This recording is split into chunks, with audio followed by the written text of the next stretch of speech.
The Farrelly brothers are back. Is it Farrelly or Farrelly? Or what? It's Farrelly. Okay. But not just the Farrelly brothers, but Ben Stiller is back. A name alone that when it pops up on the screen, I get a case of spastic colon. The problem is, first off, we're seeing Ben Stiller yet again playing the neurotic ass face who they're trying to tell us is essentially Damn, an ass face. He's an ass face. If I ever meet the guy who Now- Ben Stiller bases these characters on in real life, I'm going to kick his ass. Dude, no, he is not an ass face. He is a douche nozzle. He's a douche nozzle. What are you, Dr. Seuss up in here talking about starbelly sneeches and douche nozzles? This dude is such a just unbelievable jerk. And okay, sure, he got married too fast to a girl who is crazy only in the way that most women are crazy to some extent. And they would work out all their problems if Captain Douche Nozzle would just say, honey, I don't like it when you do that. I was sitting there going, wow, this chick's kind of cool. There's nothing really wrong. I mean, she's a wildcat in bed. She likes listening to bad music and singing along to it. A cool, laid-back chick. And I was like, you know what? They're just not paired right. So I didn't start feeling bad for Stiller when he goes off and falls in love with someone else. And then when he starts making the wrong decisions and gets into those Jack Tripper-like situations, he just digs himself deeper and deeper, and you don't feel bad for him. And then to top it off, I mean, come on. When your go-to guy for dick jokes is Carlos Mencia playing Uncle Tito, your movie has bigger issues than just Ben Stiller and the Farrelly brothers' lack of liking their characters. See, I gotta wonder how Mexicans gonna feel about this movie, because you got Carlos Mencia playing sort of a Mexican stereotype, complete with a big old dirty Sanchez on his face. I mean, okay, she would have to be Hitler for it to be okay and forgivable for our audience for the way he decides to treat her. To it's cheat their on honeymoon. her on their honeymoon. Wait Yeah, a and minute. What the hell is going on here?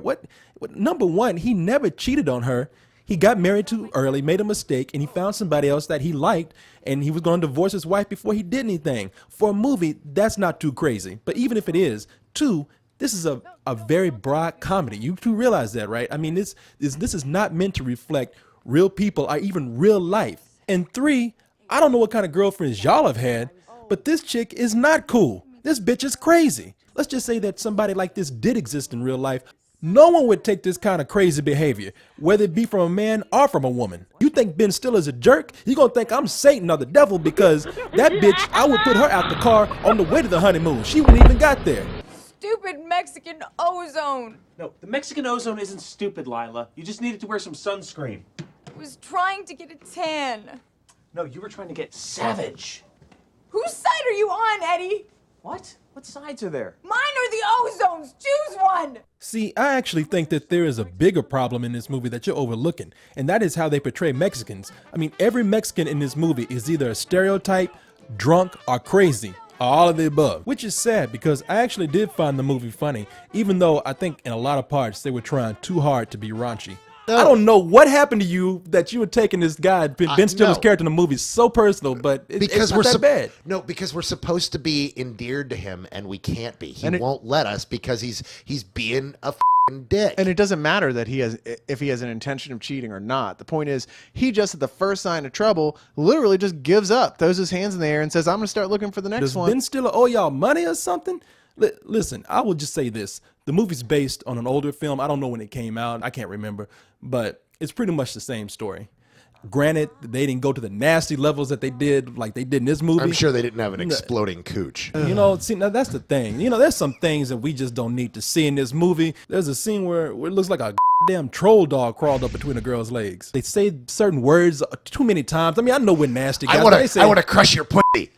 Do I really need to hear Jerry Stiller ever say the word pussy again? I'm not going to get an erection for a week. And Stiller's character, we've seen him do this before in every movie he's ever been in over and over again. So what is there here other than the gross out jokes? Man, this is just some old bullshit. No, I will be kind, and I will say lower end of rental. It wasn't the worst thing I've ever watched, but I wish I got my time back. I would be on the borderline of giving this movie a matinee, except I really did find his portrayal of Mexicans very offensive. So I'm going to have to give it a rental. And I also thought that, like I said, it was just trying a little bit too hard to be nasty without being clever. But you totally would do that, Stiller. Do you be on your honeymoon with this girl, and you saw Michelle Monaghan over there, you'd be like, baby, it ain't gonna work. Yeah, no. I'm of the opinion that Corey would schedule 2 honeymoons at the same time. Oh, so he now could get away there's a with it. movie. See, I'd watch that. I think we have watched that actually. As long as Ben Stiller's not playing Corey. Ah, shut up. Trying to make it